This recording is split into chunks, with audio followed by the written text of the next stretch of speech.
ယနေ့သာသနာတော်နှစ်2552ခုနှစ်ဗျာဒိုလဇန်10ရက်2009ခုနှစ်တလပိုင်း9ရက်နေ့ညကျေးဇူးတော်အရှင်ဧကမဟာပန္တိတမိုးကုတ်ဆရာတော်ဘုရားကြီးဤတရားဌာနကရင်ပြည်နယ်ဗဟန်းမြို့သစ္စာမန်အောင်ဘုရားကြီးဝင်းအတွင်းရှိဓမ္မပူဇနိယနေရာဌာန၌ဗဟန်းမြို့နယ်ဂောစကံအတွင်းသရင်သုံးနေထိုင်တော်မူကြကုန်သောဘုရားအမှုရှိသောသံဃာတော်အရှင်သူမြတ်အပေါင်းတို့အားဥထိပ်ပန်ဆင်လျက်မြို့မိမြို့ဖလူကြီးမင်းများအားအမှုထား၍တရားပွဲတော်ဖြစ်မြောက်ရေးအကျိုးတော်ဆောင်အဖွဲ့နှင့်တကွဗဟန်းမြို့နယ်သူနယ်သားအပေါင်းတို့မှစုပေါင်းဆင်ရင်ကျင်းပပြုလုပ်အပ်သော6ညတာဓမ္မပူဇနိယအခါကာလသတ္တမညဓမ္မဒါနကုသိုလ်ရှင်များဖြစ်ကြသောအနန္တောအနန္တကျေးဇူးရှင်5ပါးအားဥထိပ်ထား၍ဥကြည်သံတော်မြတ်ဤဒုက္ခကာရီရွှေဆိုင်နှင့်အီလက်ထရောနစ်ဆိုင်မိသားစုဥစောတင်အောင်ဒေါ်မိမိအေးရွှေဆိုင်မိသားစုဥအောင်မောင်ဒေါ်တန်တန်ဝင်းယရနာရွှေဆိုင်မိသားစုတို့မှအသီးသီးလူဒန်းပြုလုပ်အပ်သောဓမ္မပူဇနိယကာလအခါသမယ၌တရားတော်နာကြွရောက်တော်မူလာကြကုန်သောယောဂီသူတော်စင်များအလုံးစိတ်ဤချမ်းသာခြင်းကိုယ်ဤကျမ်းမာခြင်းပြည့်စုံစွာနဲ့ဦးဇင်းတို့ဟောပြောပြသမဲ့သစ္စာတရားများကိုနာလဲနာနိုင်ကြပါစေနာတဲ့အတိုင်းလဲသိကြပါစေသိတဲ့အတိုင်းလဲဒီဘဝဒီခန္ဓာမစွန့်ကြခင်ကိုယ်ဒုက္ခကိုလက်စသိမ့်အောင်ကျင့်ကြံကြိုးကုပ်ပွားများအားထုတ်နိုင်ကြပါစေလို့ရှေးဥစွာမေတ္တာပို့သပေးလိုက်ပါတယ်နော်သစ္စာတရားတော်တို့ကိုဟောကြားရာ၌အနန္တဂုဏ်အင်ကျေးဇူးရှင်များဖြစ်ကြသောဘုရားယရဏတရားယရဏသံဃာယရဏယရဏတော်မြတ်3ပါးတို့နှင့်တကွအမိအဖ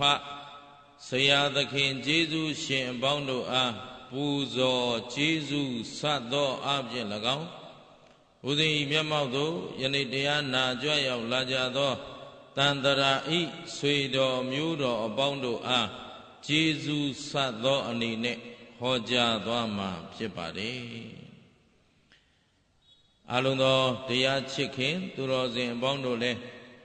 မိမိတို့ရဲ့မမေ့မလျော့မပေါ့ဆသောတတိတရားမလျှော့သောဇွဲလုံးလကိုလက်ကင်ထားပြီးတော့ဒီဘဝဒီခန္ဓာမစွန့်ကြခင်ကလေးမှာအသေးမဥကြခင်ဉာဏ်ဥအောင်ကြိုးစားကြပါလို့အားလုံးလေးစားစွာနဲ့တိုက်တွန်းပါတယ်နော်ကဲအားလုံးအသေးမဥခင်ဒီစကလုံးကြားဘူးလားကြားဘူးပါတယ်အဲ့တော့ဒီစကလုံးနဲ့ပတ်သက်ပြီးတော့လည်းအကျဉ်းချင်းဦးဇင်းတို့ရှင်းပြခဲ့ဘူးပါပြီအဲ့တော့ကျေးဇူးတော်ရှင်မိုးကုတ်ဆရာတော်ဘုရားကြီးဤကရုဏာတရားကြီးမားစွာနဲ့သူ့ရဲ့တရားဓမ္မတွေအပေါ်မှာပြန်လဲတုံ့ပြန်ပေးဆက်ခဲ့တဲ့ကျေးဇူးဆက်ခဲ့တဲ့စကားတစ်လုံးအသေးမဥခင်ဉာဏ်ဥရမယ်ဒီစကားဘာလို့မှားသလဲအချင်းချင်းဆရာတော်ဘုရားကြီးကပြောခဲ့သလဲမေးတန်တရားတခွင်မှာဦးဇင်းတို့သူတော်ကောင်းတို့ဒီတဲ့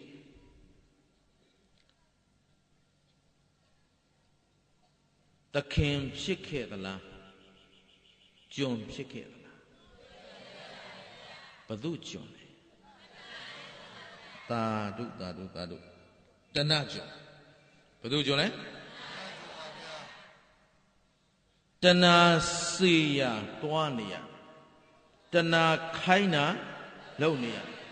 တဏှာဤအစေကံရှင်းလား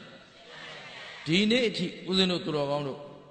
တဏှာကတောင်းဆိုသမျှကိုဖြည့်ဆည်းရင်းနဲ့ဒီအသက်ဒီခန္ဓာအထိယက်တည်နေခဲ့ကြရတယ်ဆိုတာမသိကြဘူးလားတရားအထုတ်နေတဲ့အချိန်တောင်တဏှာလက်အောက်ကလွတ်သလားမလွတ်ဘူးတချို့နားမလဲတော့ဒါကြောင့်တရားအထုတ်ရင်းနဲ့တဏှာဝင်မှွေသွားလိုက်တာဟာသောတာပန်လိုလိုသဂရကံလိုလိုအနာကံလိုလိုကိုအထင်ရောက်စွမ်းအားရှင်လိုလိုအစွမ်းရှိလာတာလိုလိုတကိုးရှိလာတာလိုလိုเนาะစကလုံးတွေရလဲဗျာ sorry တိုက်ဆိုင်သွားရင် sorry ပါပဲเนาะဘာလို့ဆိုတော့ဗမာစလုံးကလည်းရှောင်ရတာများတော့တော်တော်ပူဝါဖြစ်လိုက်ဆင်းရဲလာပြီเนาะဓမ္မဂရိကများဒုက္ခကိုလည်းပူခြင်းစာပေးကြပါလို့เนาะဘာလို့ဆိုတော့ဟိုဘက်ရှောင်လိုက်ရဒီဘက်ရှောင်လိုက်ရနဲ့ကြာတော့မလူးတာမလွန့်တာပါပဲအဲ့တော့သာသနာကိုမြတ်နိုးလွန်းလို့သာဒီအလုပ်လုပ်နေရတာနည်းနည်းမှမလုပ်ချင်ပါဘူးအဲ့တော့ကိုပဲတကိုးရှိလာတာလို့အစွမ်းရှိလာတာလို့အထင်မှားတတ်တာတွေမရှိဘူးလားဒါကြောင့်လမ်းမှန်ကိုရောက်စေခြင်းလို့ဦးဇင်းတို့ပြောထားခဲ့တာကတရားနာလာကြတဲ့တရားနာပိဋကအားလုံးဒီနေ့ဘာအတွက်တရားလာနာတာလဲဟိုးဖြေတဲ့လူနဲလိုက်တာနော်ပိဋကများနည်းနည်းလေးဖြစ်သွားသလားမသိဘာအတွက်တရားလာနာကြတာလဲအားလုံးတတန်နဲ့ဖြေပေးပါတရားသိဖို့တရားလာနာတယ်လို့ဖြေပေးပါနောက်ကို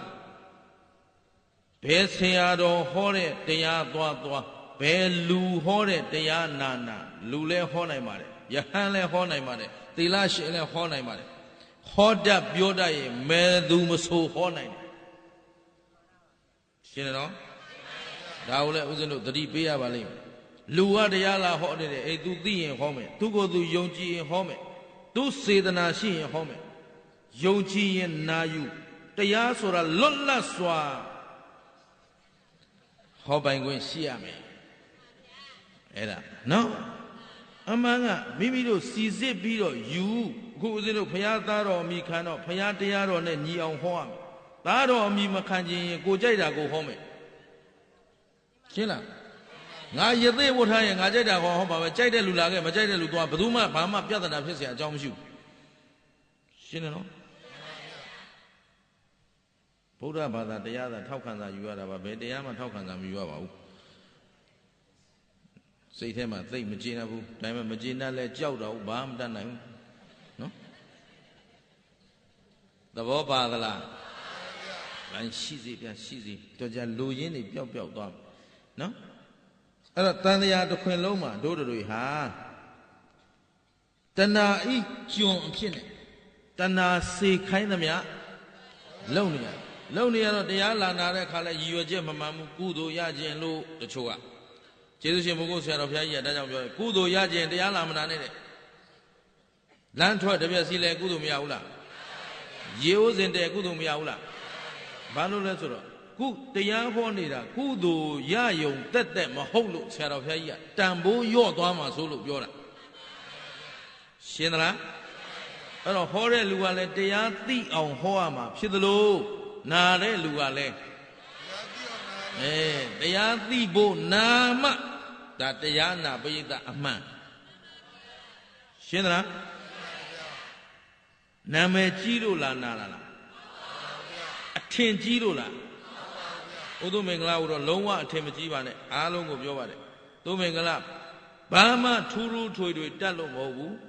တတ်သလောက်မှတ်သလောက်လေးနဲ့မနေတတ်လို့လုံနေတယ်ရှင်းလားသင်ယူရင်ပို့ချရင်သင်ယူဒါကြောင့်ဆရာတော်ကြီးများသံဃာတော်ကြီးများတွေ့ရင်အမြဲတမ်းတောင်းပါတယ်အရှင်ဘုရားတပည့်တော်ပြောခဲ့ဆိုခဲ့တဲ့ထဲမှာအမြင်အကြားမတော်တာအမှားယွင်းချွတ်ချော်ရှိခဲ့ရင်သာသနာနဲ့မလျော်ကန်တာရှိခဲ့ရင်အချိန်မရွေးဆုံးမတော်မူကြပါဘုရားဘုရားတပည့်တော်မှာအခုချိန်လေးလာချိန်လဲနည်းနေပါပြီဘယ်မှာနေလဲကားပေါ်မှာနေတယ်နော်ဆိုတော့အချိန်ပြည့်လမ်းမှာပဲအချိန်ကုန်နေတော့စာပေလဲလေးလာချိန်အမတန်နည်းသွားပါပြီအဲ့တော့စာပေသင်အံကျက်မှချိန်နည်းသွားတဲ့အတွက်ဥစဉ်မှာပြောတဲ့ဆိုတဲ့အဲမှာသန္တာဂတိအလျောက်ပြုပြင်ခြင်းလွန်းလို့ သာသနာတော်အောက်တန်းကြတာကိုခံပြင်းလို့လူမျိုးတွေသိက္ခာကြနေတာကိုမခံကျင်လို့ပြောရာကနေအမှားပါတတ်ပါတယ်အဲ့တော့အဲ့ဒီအမှားအတွက်ကိုချက်ချင်းသတိပေးပြုပြင်ပေးပါလို့ဘာဖြစ်လို့လဲဆိုတော့တပည့်တော်မနာကျင်သေးဘူးလို့ရှင်းသလား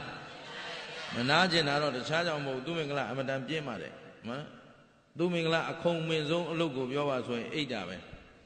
နော်ကြံတာတော့ဘာမှမခုံမင်ဘူးအဲ့တော့အဲ့လောက်ပြင်းတဲ့လူဒီလောက်မနာမနေဘာလို့လုံနေသလဲဆိုတော့ကိုရှိနေတဲ့အချိန်ဒီသာသနာကွယ်သွားမှလဲစိုးတယ်ဒီလူမျိုးတွေပျောက်သွားမှလဲစိုးတယ်သာသနာကွယ်မဲ့အန္တရာယ်ကလည်းကြာရောက်နေပြီလူမျိုးပျောက်မဲ့အန္တရာယ်လည်းကြာရောက်အဲ့တော့ကိုသတိပေးရတယ်သူမင်္ဂလာမင်းယောက်ျားလားမိန်းမလားလို့ယောက်ျားမှန်ရင်မင်းမျက်စိရှေ့မှာမပြက်စေနဲ့ရှင်းလားယောက်ျားတွေပြောခြင်းနဲ့နော်ယောက်ျားဆိုတာလူယောက်ျားမှန်ရင်မိန်းမတွေထက်ယောက်ျားတွေသည်အသိဉာဏ်ပိုပြီးတော့ရင့်တန်ရမိန်းမတွေထက်ယောက်ျားများသည်စိတ်ဓာတ်ခွန်အားပိုပြီးတော့ခိုင်မာရမိန်းမတွေထက်ယောက်ျားတွေသည်အများအကျိုးကိုပိုပြီးလုံနိုင်ရယောက်ျားလူမျိုးကြီးဝါဒပြောတာမဟုတ်ဘူးနော်အမျိုးသမီးများလည်းလှုပ်လို့မရဘူးလားရတယ်ဒါပေမဲ့အထူးသဖြင့်ဘိမ့်မိန်နေတဲ့ဘီယာမိန်နေတဲ့ချဲမိန်နေတဲ့အသုံးမကျတဲ့ယောက်ျားတွေအတွက်ပြောတာရှင်းလားလူဘဝရောက်လာပြီးယောက်ျားဖြစ်လို့မှကိုယ်တန်ဖို့ကိုအသုံးမချတတ်လို့ပျက်စီးနေသူတွေအတွက်ဒီစကားကိုပြောတာရှင်းလားမင်းတို့လိုလူတွေယောက်ျားဖြစ်ရတာရှုံးတယ်ကွာတငယ်ချင်းတွေဦးဇင်းတို့ပြောတယ်အသက်ရွယ်တူတွေပေါ့ဥဒုမင်္ဂလာအခု42နှစ်ရှိပါပြီတချို့မေးကြတယ်ဒါမှမဟုတ်ဝါတော်အဖြစ်တော့တော်တော်ကြီးပြီ14ဝါရပါနော်ဒါလျှော့ရမလားစဉ်းစားနေတယ်ဘာလို့ဆိုကိုကပဲကြော့ကျင်တာကိုလာကြော့ရင်အန္တရာယ်ကြီးလွန်းလို့နော်တဝါလောက်နဲ့ရက်နေရတာအဆင်ပြေတယ်အဲ့ဒါဦးဇင်းတို့တွေတငယ်ချင်းတွေတွေ့တော့ပြောတော့မင်းတို့ခုဘာလုပ်နေကြလဲဒီလိုပါပဲကွာတချို့များဆိုရင်ငယ်တုန်းကပုံစံတောင်မပြောင်းဘူးကြေကတ်တပြောတော့ဘာမှသူများအကျိုးလည်းမလုပ်ဘူးဘယ်သူနဲ့မှလည်းအဆင်မပြေဘူးဒီကောင်ကြီးကတော့ငယ်တုန်းကအတိုင်းပဲဆိုတော့အဲ့ဒါဆိုမင်းဘဝသေးနေပြီလို့အခေါင်းထဲမရောက်ခင်ကသေးနေတာလူဟာ10နှစ်တန်းမှာ10နှစ်သားအရွယ်ရင့်ကျက်ရမယ်အသိရှိရမယ်အသက်20ရောက်ရင်20အရွယ်နဲ့ထိုက်တန်တဲ့ရင့်ကျက်မှုရှိရမယ်40အရွယ်ရောက်ရင်40နဲ့အလိုက်စိတ်ဓာတ်ယဉ်ကျေးမှုအသိပညာပြည့်ဖြိုးမှုခွန်အားဗလပြည့်စုံမှုရှိရမယ်ရှင်းလား60အလွယ်ယဉ်ကျေးမှုအသိဉာဏ်ပညာပြည့်စုံမှုရှိရမယ်ငယ်တုန်းကအတိုင်းပဲဆိုမင်းဘဝငယ်လေးကလေးကသေနေတာအခုထိပဲအသုံးမကျတဲ့လူလို့ပြောတာရှင်းလားအဲ့တော့ယောက်ျားတစ်ယောက်ဖြစ်ပြီးတော့အသက်40ကျော်တဲ့အထိသားရည်သမီးရည်စီးပွားရေးနဲ့ပဲအချိန်ကုန်နေမယ်အများအတွက်ဘာမှမလုပ်နိုင်ဘူးဆိုရင်လည်းသူ့ဘဝဟာသေးနေတာပါပဲရှင်းလားတလိ္ဆန်တွေလည်းသူ့သားသမီးအတွက်အချိန်ကုန်ပြီးသေကြတာပါပဲကျင်တယ်နော်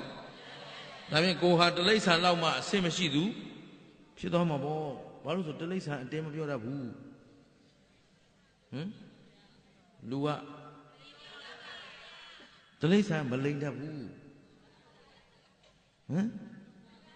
ရှင်းလားတလိ္ဆန်စားစရာတွေ့ဝင်စားသွားမယ်စားပြီးသူကသူအိပ်မယ်အိပ်ပြီးကာမဂုဏ်ခံစားမယ်ဒါပဲလုပ်တာလူတွေလိုအိပ်တာမရှိရလဲအဘိဇာလဲလူများပစ္စည်းလဲမခိုးရှင်းသလား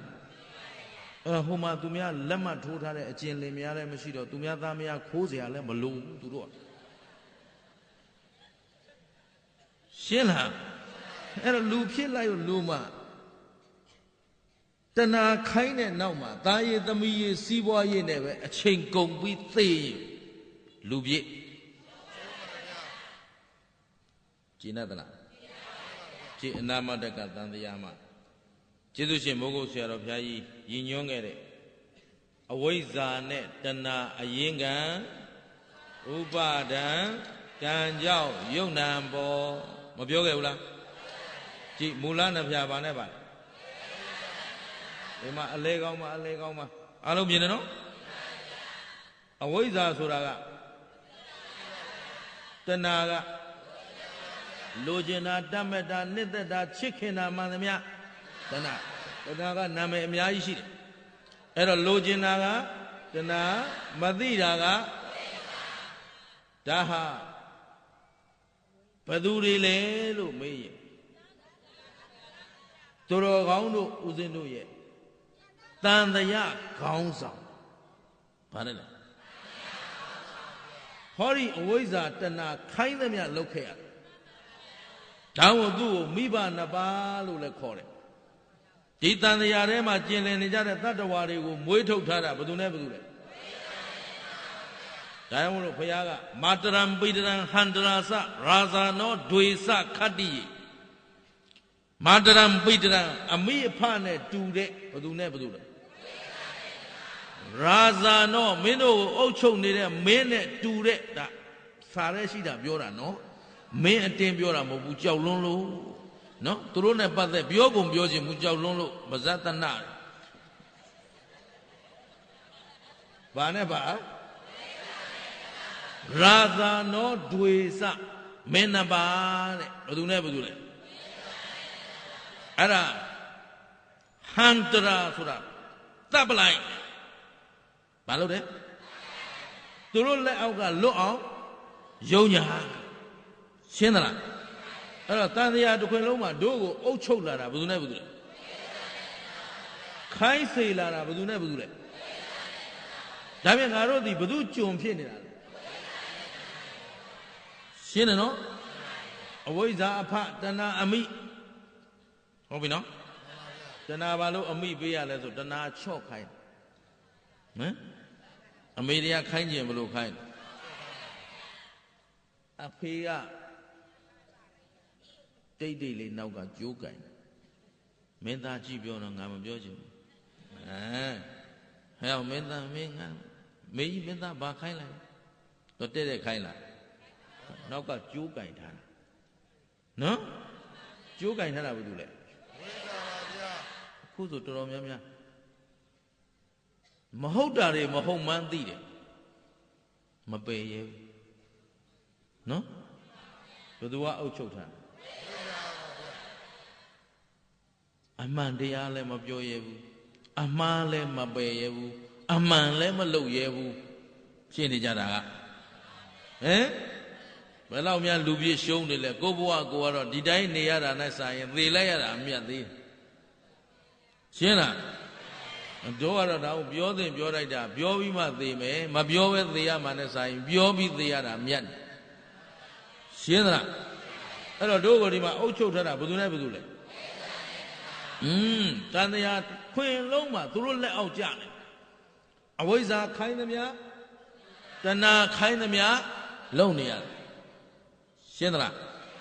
အဲ့တော့အဝိဇ္ဇာတဏှာတို့ဤအစေကံပေါ့ကြည့်အဲ့ဒါကိုသက်သေပြရင်မသိတာကအဝိဇ္ဇာပစ္စယအဝိဇ္ဇာမသိခြင်းအကြောင်းကြောင့်သင်္ခါရပြုလုပ်ခြင်းတွေမလုပ်ကြဘူးလားလုပ်တော့ကုသိုလ်တွေလုပ်သလားအကုသိုလ်တွေလုပ်သလားကုသိုလ်လည်းလုပ်တယ်သေချာလုံးသေချာလို့ကိုအဲ့လောက်ကြီးအထင်မသေးလိုက်စမ်းပါနဲ့နော်ကုသိုလ်လည်းလုပ်တယ်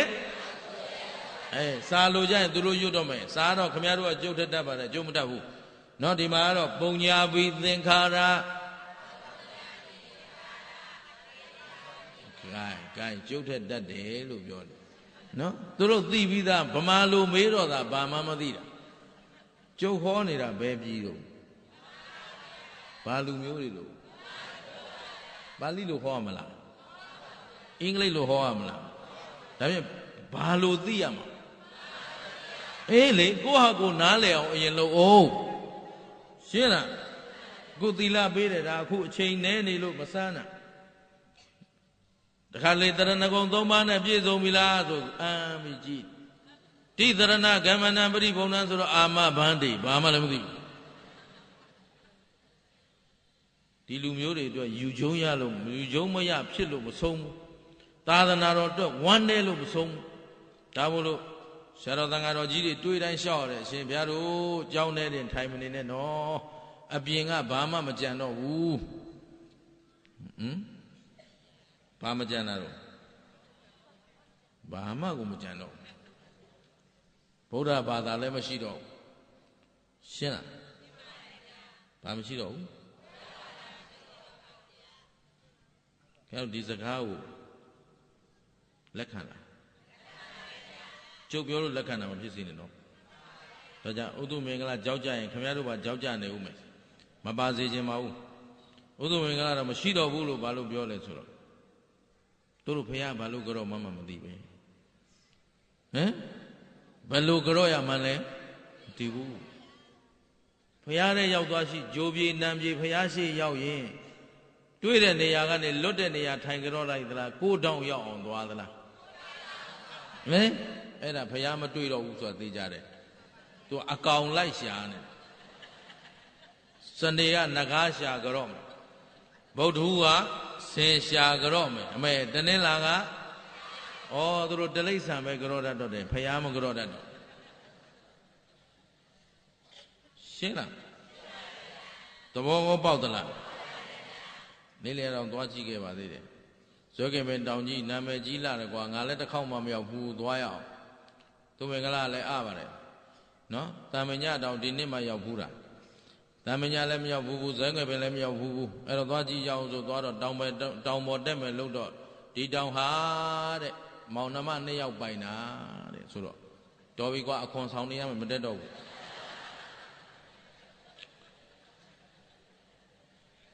တောင်ရှိရင်တောင်ပိုင်လုပ်လိုက်တာပဲတောရှိရင်တောပိုင်ဘသူပိုင်လို့ပိုင်မှန်းလဲဘသူတွေပိုင်တယ်ပြောဟိတ်ကောင်တွေဖယ်ဆိုတဲ့အချိန်ဖယ်ရမှာမမပူနေတယ်ရှင်းသလားပိုင်တယ်တော့ပြောပြီးဘူရိုဇာလာရင်အကုန်ကြောက်ပါလေသဘောပါသလားအဲ့တော့အဟုတ်ပိုင်တာလည်းမဟုတ်ဘဲနဲ့ဆိုအသာလေးဓာတ်ပုံတွေလှည့်ရိုက်ပြီးတော့မှတ်တမ်းတင်ပြီးပြန်လာတယ်နော်သာသနာပိုင်နဲ့တရားမင်းနဲ့ရေးထားတယ်ဒါဆိုငါပြန်ယုံမယ်သူကသူတရားကြီးလှုပ်လိုက်ဟမ်အခုကဘု து သာသနာဘု து သာသနာတို့သာသနာထိန်းထားတာဘယ်သူတွေလဲတန်ခါကြီးထိန်းလို့မရဘူးခင်ဗျားတို့လည်းပါသေးတယ်တန်ခါကြီးဆိုဆုံးငါကုန်မှာပေါ့ရှင်းသလားဒီနေ့တန်ခါတွေကိုထောက်ပံ့ထားတာဘယ်သူလဲတပည့်တော်တို့ပါဖះလှုပ်လိုက်ဘယ်သူတွေလဲရဲတင်းတင်းမခင်ဗျားတို့ဆုံးမလားဘူးလားသင်္ကန်းမကပ်ဘူးလားကြောင်းမဆောက်ကြဘူးလားအဲ့ဒါသာသနာတကာတွေပဲခုဦးဇင်းကပလင်မော်ကနေဒါယဟန်တန်ကအဖြစ်မို့လို့ပလင်မော်ကထိုင်ပြီးတော့ပြောနေပေမဲ့တကယ်ကဥဒုမင်္ဂလာဘာလုပ်နေတာလဲဆိုအကျွေးလာဆန်းနေတာသာသနာရဲ့ကျေးဇူးကိုသာသနာပိုင်ရှင်တွေကိုလာပြီးကျေးဇူးဆန်းနေတာရှင်းလားသူတော်ကောင်းတို့ကိုသာသနာနဲ့သက်ဆိုင်တဲ့အသိပညာဘ ഹു တုတမပေးနိုင်ရင်သူမင်္ဂလာစားတဲ့ဆွမ်းဟာမစားတိုက်မစားအပ်တဲ့တန်တွေခဲနဲ့အတူတူပဲရှင်းလားဝတ်ထားတဲ့သင်္ကန်းဒီတံပြားနီကြီးကတ်ထားတာနဲ့ဘာမှမထူးရှင်းသလားသာသနာပေါ်မှာတာဝန်ကျေရဒါကြောင့်ကျေခြင်းလို့ပြောတာဘယ်သူမျက်နှာမှမကြည့်နိုင်ဘူးသာသနာမျက်နှာတစ်ခုတည်းပဲကြည့်ရှင်းလားဘာတွေပျက်စီးစီးစိမ်ဥစ္စာပျက်စီးတာတို့မှမပြောဘူးသာသနာတော့အဖြစ်စီးမခံနိုင်ရှင်းသလားကောင်းပြီဒီတော့အဝိဇ္ဇာပစ္စယကောင်းတာတွေလည်းလုပ်တယ်သို့တော့ကောင်းမှမကောင်းမှတော့မသိတာကရမ်းလုပ်တာကသင်္ခါရဆိုတော့သင်္ခါရပစ္စယဝိညာဏံဆိုအမိဝမ်းကောင်းမှာပရိသေတွေမနေရဘူးလားပရိသေတွေဝိညာဉ်အမိဝမ်းကောင်းနေရတော့ချမ်းသာသလားဆင်းရဲသလားဘာသစ္စာဩဒါဖြင့်ဒီဝိညာဉ်ဒုက္ခသစ္စာကြီးသည်ရခြင်းလို့ရတာလားအတိတ်ကသင်္ခါရလုပ်ခဲ့လို့လားဩသင်္ခါရအကြောင်းရှိလို့ဒီမှာဝိညာဉ်အကျိုးမရဘူးလားရတာတဲ့အကျိုးကချမ်းသာသလားဆင်းရဲသလား ဒါပြန်ကြည့်လိုက်ရင်အတိတ်ကအလုတ်မှန်ခဲ့သလားမှားခဲ့သလားဘယ်သူကြောက်တွန်းခဲ့တာလဲရှင်းလားဒီလိုကြည့်ရမှာဒီလိုကြည့်ရမှာအမိဝမ်းကောင်းထဲမှာ6လလွယ်10လချမ်းသာသလားဆင်းရဲလားဒီကြောက်ကြီးတဲ့ချလိုက်တာဘာလို့လဲတရားခံအဝိဇ္ဇာရှင်းလားမသိလို့လောက်တာဗောဗျသိရင်လောက်မလားကဲဒါဖြင့်ဝိညာဉ်ရတော့ဝိညာဉ်နာယုတ်သားလိုက်နာဖတ်တာဝေဒနာဆိုပြီးမရဘူးလားခန္ဓာမှာဘယ်နှပါး5ပါးလုံးပါသစ္စာအခုလက်ရှိခန္ဓာကြီးကဘာသစ္စာကြီးတော့ဟုတ်ကောဟုတ်ရဲ့လားဓမင်းစားနေရတာဘာသစ္စာရေချိုးနေရတာရေတောက်နေရတာဘိုးစားလဲနေရတာအိမ်ထဲဝင်ပုံးရတာရှင်းလားတကယ်ပြောရင်ကျုပ်တို့ကတိရစ္ဆာန်တွေလောက်တော့အဆင်မရှိဘူးတိရစ္ဆာန်အပြင်မှာသူ့အတူဘာအိမ်မှဆောက်เสียမလို့နေလို့ရမသေးပါဘူးခဲတို့အပြင်မှာနေကြည့်ပါလားရလားစရိတ်ကိုကြီးတယ်ရှင်းလားပတ်စံရှိတဲ့လူနဲ့ပတ်စံမရှိတဲ့လူအာသုဘစရိတ်ဘယ်သူကိုကြီးတော့မရှိတဲ့လူကချင်မောင်ရွက်နဲ့တင်ပြီးတယ်ရှိတဲ့လူကဝက်သားဟင်းနဲ့မှပြီးတာစရိတ်ပူကုန်တာပေါ့ဝက်သားဟင်းနဲ့စားတော့သူ့ဘဖြစ်သလားအသက်ပိုးရှိလာသလားအသက်ပိုးတူသွားတာပဲအဖတ်တယ်သူကစရိတ်ပူကုန်တာပေါ့ရှင်းသလားပတ်စံမရှိတဲ့လူအနာဖြစ်တော့ရိုးရာကရင်မန်းစေးလေးနဲ့ပြီးသွားဟင်ပတ်စံရှိတဲ့လူအနာဖြစ်တော့အာထရာဆောင်းရိုက်အောင်အသားစားထုတ်စစ်အောင်အသားလဲပူနာသေးပတ်စံလဲပူကုန်သေးပျောက်သလားဆိုလဲမပျောက်ဘူးရှင်းလားခုခေတ်ကလည်းမတ်ဘူးယောက်ျားတွေကြီးများတယ်ဒေါက်တာရန်ကုမတ်ဘူးယောက်ျားတော့008လက်မရနော်James Wong က007အဲ့ဒီနံပါတ်ကိုဘာလို့ပေးတာလဲဆိုတော့သူကလူသက်လိုင်စင်နော်မင်းကိုယုံကြည်တယ်တဲ့ယုံကြည်စွာအနံ့ထားတဲ့ဘာမှတင်ပြစရာမလိုဘူးလိုရင်တတ်တယ်အဲ့တော့008များကလည်းဆေးထိုးမှလို့လည်းဘယ်သူမှတရားသွားဆွဲလို့မရဘူးဆေးပေးမှလို့လည်းဘယ်သူမှတရားသွားဆွဲလို့မရဘူးများလာပြီရန်ကုန်မှာခွဲစရာမလိုပဲခွဲဟုတ်ဘန်ကောက်စင်ကာပူသွားလိုက်ရင်ဘယ်သူခွဲလဲဗမာပြည်ကခွဲတာတရားဆွဲတယ်ဆွဲပတ်စံကုန်တာပဲရှိမှာဘယ်သူမှမဆွဲနဲ့မခွဲသင့်ပဲခွဲတာတဲ့ဒါခွဲရမယ်လို့မဟုတ်ဘူးတဲ့ဟောဒီကနစ်နာပြီရှင်းလားဘာလို့ဒီလိုဖြစ်လဲဆိုတော့ကျောင်းတက်ကြတဲ့သွားကြည့်လိုက်ဆေးကျောင်းသူဆေးကျောင်းသားများပရိကေသင်တော့မယ်ဆရာတွေကအဲ့ဒီ008ကဘယ်သူပေးတာလဲဆိုဆေးတက်ကတော်ကဆရာဝန်ပေးလိုက်တယ်တပည့်တော်တို့အရှင်ဘုရားတို့စဉ်းစားဖို့ကောင်းတယ်တဲ့တပည့်တော်တို့နေမကောင်းရင်ဒီကောင်းလေးလက်ထဲမှာဖယိုဖယဲအဖြစ်ခံပြီးသေမလားကိုယ့်ဟာကိုယ်စူစိုက်လို့မလားဒါစဉ်းစားရုံပဲတဲ့ဟောစာသင်လဲကြောင်းမှမတက်ဘူးပရိကေလို့မသိဘူးသံပွဲဖြေတော့ခိုးချလက်မကလေးယူထွက်လာအကျော်တောင်ကောင်းကောင်းမရှာတတ်ဘူးနော်အကျော်ရှာတော့တို့ကြမ်းပါတယ်လုံနေကြဆိုသဘောပါသလားအဲ့ဒါတို့လက်ထဲဒီမှာရောက်လာတယ်ဆိုတော့ဒီမှာလေခေါင်းဆောင်ပြီးပို့လွတ်လိုက်တာဘယ်သူတော့လူဘဝရရင်ချမ်းသာတယ်မှတ်လို့လာတာဒီမဲ့ဘယ်ချမ်းသာမှရှာလို့မတွေးဘူးခုမြန်မာပြည်မှာလူဖြစ်ရတာတမျိုးတော့မြတ်တယ်ကောင်းတာလေးနည်းနည်းပြောပြအောင်မယ်ဒီနေ့နော်ဗမာပြည်ခုတိုင်းပြည်ကြီးကိုအထူးကျေးဇူးတင်ဘာဖြစ်လို့ဆိုတော့ဗမာပြည်တလွှားကိုဦးဇင်းတို့ကတနိုင်ငံလုံးလှည့်သွားနေရတာဆိုတော့ဘယ်နာသွားလမ်းနေဟာလေဂုံအင်္ဂါအပြည့်နဲ့ဘယ်လမ်းသွားအစာကြေရမယ်ရင်ချောင်ရမယ်နော်သူကဒီလိုအဲ့ဒါဦးဇင်းတအားကျေးဇူးတင်တာဟာသိကောင်းတော့ကွာအစာကြေရမယ်ရင်ချောင်ရမယ်အာယုံကြောတွေပွင့်လန်းရမယ်လုံးဝငိုက်လို့မရဘူးနော်နောက်ရင်မောင်းသူများ high speed နဲ့မောင်းမရတဲ့အတွက်လုံကြုံချောမွေ့ရမယ်အန္တရာယ်ကင်းလို့ပေးရှင်ပေါ့အဲ့ဒါတနိုင်ငံလုံးအတူတူပဲအဲ့ဒါဘယ်ကဘာဘယ်နိုင်ငံနဲ့မှမတူသူများနိုင်ငံသွားရင်ကာသမားငိုက်မှာဆိုလို့တို့နေရတာဒီမှာကြတော့ကောင်းအဲ့ဒါတို့အဲ့ဒါကျေးဇူးတင်စရာပဲ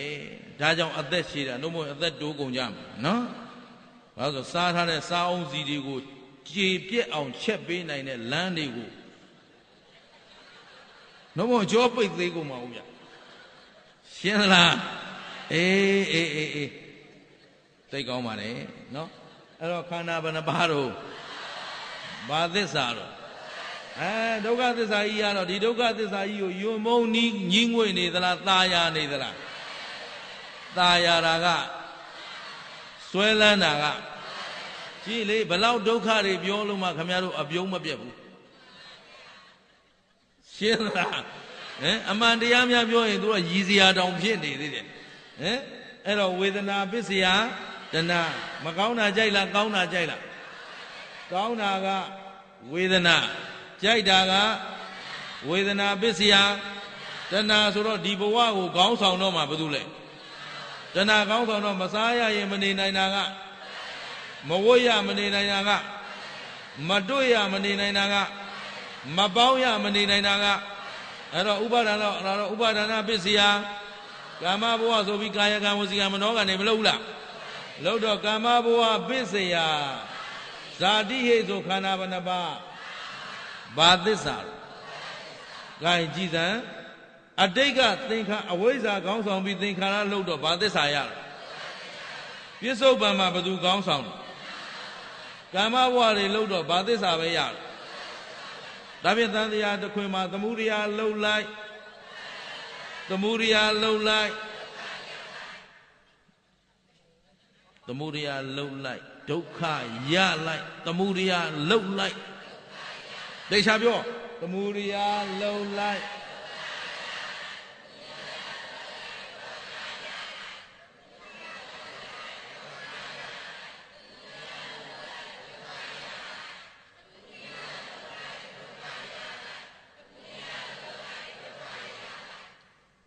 အိမ်ရောက်ရင်ဒါနန္နာရွတ်ပရိစိတ်ချင်းဒါစိတ်ငါတို့လေပေါင်းမနေတော့ဘူးအခုရွတ်တော့တာမောနေတာနော်တနေ့လဲတဲ့ဟာသမုဒိယလှုပ်လိုက်ဒုက္ခရလိုက်သမုဒိယလှုပ်လိုက်ဒုက္ခရလိုက်ရည်နိုင်သလားအဲ့တော့ခေါင်းဆောင်ဘယ်သူနဲ့ဘယ်သူလဲအဲ့တော့ဝိဇ္ဇာတဏစေရာသွားပြီးတော့ခိုင်းတာလုံနေရတဲ့အတွက်ခမည်းတော်မှာအားချိန်နားချိန်ဟောရသလားကုံပြောပါမယ်အခုတရားနာလာကြတဲ့ပိဋကတရားနာတာလာကြတာအားကြရဲ့လားကျေးဇူးတင်ပါတယ်နော်မအားတဲ့ထဲကတရားလာနာပြီလို့အားလုံးသာဓုခေါ်ပါတယ်ဗျာရှင်းလားသဘောပေါက်သလားအေးအဲ့တော့ကြည်ဘုရားရှင်ကိုယ်တော်မြတ်ကြီးလက်ထက်ကအဲ့ဒီခိုင်းတာလောက်ရတဲ့စေတမန်ပေါ့လေဒါလေးနဲ့ပတ်သက်ပြီးဘုရားဟောထားတာလေးကိုဦးဇင်းတို့ဘုရားရှင်ကိုရောမြတ်ကြီးသာဝတိပိဇေတဝန်ကျောင်းတော်မှာဟောခဲ့တဲ့ဒုဒသုတ်ဆိုတာရှိတယ်။ဘာလဲဒုဒဆိုတာတမန်ကိုပြောတာနော်ဒုဒဆိုတာတမန်တနည်းအားဖြင့်အစေကံတမန်ဆိုတာတော့ဒုဗုဒ္ဓဘာသာကလာတဲ့စကားလုံးပါပဲ။ဒါပေမဲ့တခြားသောဘာသာတွေမှာသုံးထားတဲ့အတွက်သူတစ်ပါးရဲ့ဘာသာကိုမထိခိုက်စေလိုတဲ့အတွက်ဦးဇင်းတို့တမန်ဆိုတဲ့နေရာကိုအစေကံလို့ပြောပါရှင်းတယ်နော်အဲ့တော့အစေကံဘုရားရှင်ကိုယ်တော်မြတ်ကြီးဇေတဝန်ကျောင်းမှာသတင်းသုံးတော့မနေ့ကပြောသလိုပဲလျှက်ပေါ်တဲ့ယဟန်မာယဟန်ဒီယဟန်ကြတော့အစာကောင်းအကောက်ကောင်းမဲ့တယ်ဗာမဲ့တယ်မဲ့တော့ तू ကမနဲ့လင်းလာရဲ့ဥပ္ပဇေဆရာဝတ်နေသီးဆရာဝတ်ယဟန်ဘဝမှာဆိုတာဆရာရှိရဆရာဟာမိဘပဲရှင်းတယ်နော်ခုလူဘဝမှာကျတော့ဘသူအရေးအောက်မှာနေရမိဘအရေးအောက်မှာဘသူအဆုံးမနဲ့နေတယ်အဲ့ဒါမှသားကောင်းသမီးကောင်းမိဘအဆုံးမကိုနားမထောင်ဘူးဆိုရင်သားမိုက်သမီးမိုက်တနည်းအားဖြင့်လူမပိသတဲ့ပုဂ္ဂိုလ်ရှင်းသလားသူ့ဘောင်နဲ့သူအုတ်ချုပ်သူအုတ်ထိန်သူမိခိုရာဆရာကောင်းတမကောင်းရှိကိုရှိရရှင်းလားတချို့အမေဆရာဘူးဆိုဒီလိုဆရာမရှိဘူးဆရာမရှိရင်မင်းလူပြရှုံးဖျားတောင်ဆရာမရှိပဲမနေဘူးဖျားကဘသူဆရာတင်ထားတယ်တရားကိုဆရာတင်ထားတယ်ရှင်းလား ဘယ်သူ့ဆရာတင်ထားတယ်ငါအားကိုးရပြီးခိုးရမဲ့ပြီးနေလို့မတော်ဘူးတဲ့ဆိုပုဂ္ဂိုလ်ရှာတော့ပုဂ္ဂိုလ်ထဲမှာသူ့ထက်သာတဲ့လူမရှိဘူးလူထဲနတ်ထဲမြမာထဲမှာရှိသလားမရှိတော့သူကငါဘာအားကိုးရမလဲဘယ်သူဆရာတင်ရမလဲဆိုတော့ဘယ်သူသွားဆရာတင်တရားကြောင့်ငါဖျားဖြစ်တာရှင်းသလားတရားသိသွားလို့သက္ခုံဥဒ္ဓပါရိဉာဏံဥဒ္ဓပါရိ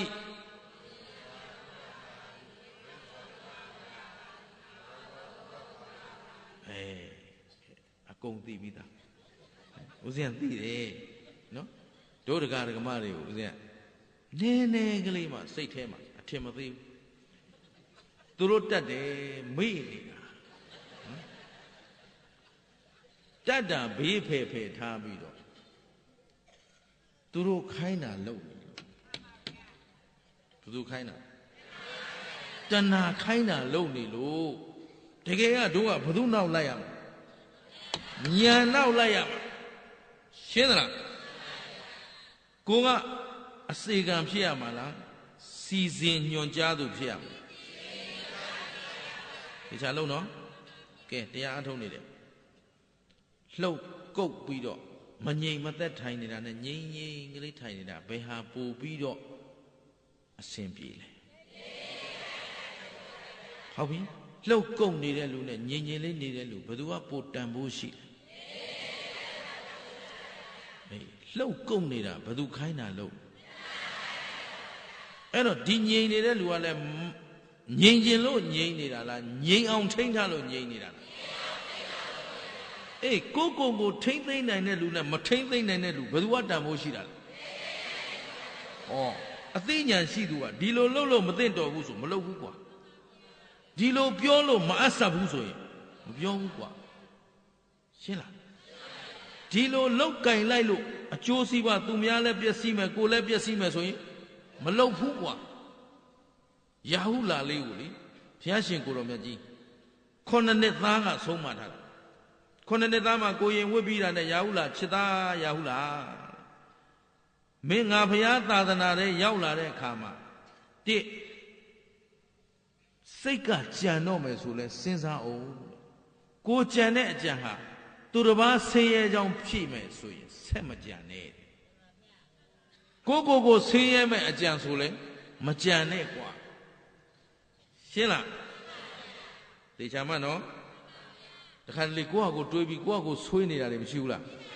ဟေးကိုဆင်းရဲကြောင်းကြံတာတော့ကိုပဲခံလို့ပြောရမှာဘယ်သူလဲမှမဆိုင်ဘူးရှင်းလားဘယ်သူမှဆင်းရဲအောင်လုပ်တာမဟုတ်ဘူးဒီသားလေးစိတ်မချလို့ခမရသာစိတ်မချနေသူကသူလမ်းသူလျှောက်တယ်မေဖေးသေးသွားလို့အစင်မပြေပဲသေသွားတဲ့သားသမီးမရှိပါဘူးသူကသူပြေလေသွားတာပါပဲသဘောပါသလားအဲ့တော့အရှင်ဘုရားတပည့်တော်မရှိရင်မဖြစ်ဘူးမဟုတ်ဘူးမရှိမှဖြစ်မှာအိမ်ပြန်လဲကြည့်အောင်နော်အိမ်ကကလေးတွေပါပြောဝါကြီးရိတ်တန်သားနဲ့ကောင်းတော့လွတ်လပ်ရှင်းလားအဖိုးကြီးရိတ်တာသွားနေတာအစင်ကိုပြေးသဘောပါလားခင်ဗျားတို့ကသာမရှိမဖြစ်ဘူးလို့နေတာဟိုကမြန်သွားလေကောင်းလေကျင်တတ်သလားအေးအဲ့တော့စိတ်ကကြံမယ်ဆိုရင်လည်းကိုဆင်းရဲမယ်ဆိုလည်းမကြံနဲ့သူများဆင်းရဲမယ်ဆိုလည်းနှုတ်ကပြောရင်လည်းကိုဆင်းရဲမယ်အကြောင်းကိုမပြောနဲ့သူတို့ဘာဆင်းရဲမှာကိုလည်းမပြောနဲ့ရှင်းလားကိုနဲ့လုံမယ်ဆိုရင်လည်းကိုဆင်းရဲမယ်အလုပ်လည်းမလုပ်နဲ့သူတို့ဘာဆင်းရဲမယ်အလုပ်လည်းမလုပ်နဲ့မိမိသူတို့ဘာနှစ်ဦးသားအကျိုးများမဲ့အကြံအပြောအလုပ်သာလုပ်ပါချစ်သားလို့ဘုရားပြောထားလိုက်တာလေပြောတဲ့နေ့ကလေးကရှင်ရာဟုလာဟာမြေဝယ်မကြနားထောင်သူ့ကိုတခြားယဟန်တန်ဃာတွေပုထုဇဉ်ယဟန်တန်ဃာတွေကချစ်လို့ဘလို့ပဲစဘလို့ပဲနှိမ့်ဆက်သီးခံတယ်ဘသူကိုမှအပြစ်မပြောဘူးဘသူဆင်းရဲချောင်းမှသူမလုပ်ဘူးဘလောက်များမျက်နှိုးစရာလေးစားစရာကောင်းလဲဆိုရင်ကိုရင်လေးရာဟုလာဖရာရဲ့သားတော်တူတီတော်သားခုခေတ်လို့ဆိုရင်တော့ငါအဖေဖရာဆိုရင်လည်း तू ကဖရာသားဆိုတော်တော်ကျယ်လိုက်မှာပေါ့ဗျာအဖေရက်ွက်ဥက္ကဋ္ဌဖြစ်တာနဲ့ရောက်ကလူကြီးသားဝင်ကျယ်နေတာဘာမှလည်းမဆိုင်ဘူးရှင်းလားကျန်တာတော့ဆက်မပြောရဲလို့မပြောပြရစေနဲ့ သဘောပါလားအဲ့ဒါစိတ်ဓာတ်အဆင့်တန်းမရှိသူတွေဒီရာဟုလာကြတော့ဘလောက်မြတ်နိုးစရာကောင်းတယ်လဲဆိုတော့ဘုရားသားတော့ဇေတဝန်ကျောင်းတော်မှာဧည့်သည်တွေများလုံးလို့အာဂန္တုတွေကိုသူနေရာလိုက်ချပေးရတာအရှင်ဘုရားဒီနာချိန်ပါဗျာဒီနာတောက်တော်ကြီးပါဗျာဒီနာကသုံးဆောင်တော်ကြီးပါဗျာတခါတဲ့နေရာလိုက်ချတညလုံးမိုးချုပ်သွားပြီ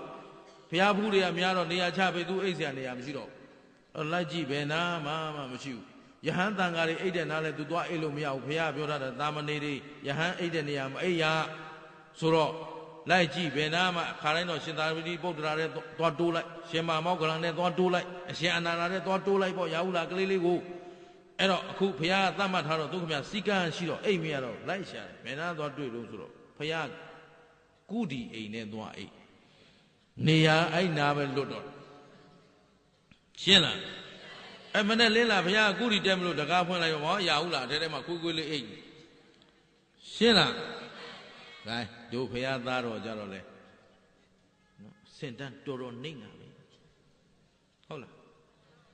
ဒါစင်တန်းနှိမ့်တဲ့လူရဲ့အပြုမူလားတန်ဖိုးမရှိတဲ့လူရဲ့လောက်ရလားကုရီရဲသွားအိတ်နေဘာတန်ဖိုးရှိတော့ဟမ်သူကိုသူနှိမ့်ချဟမ်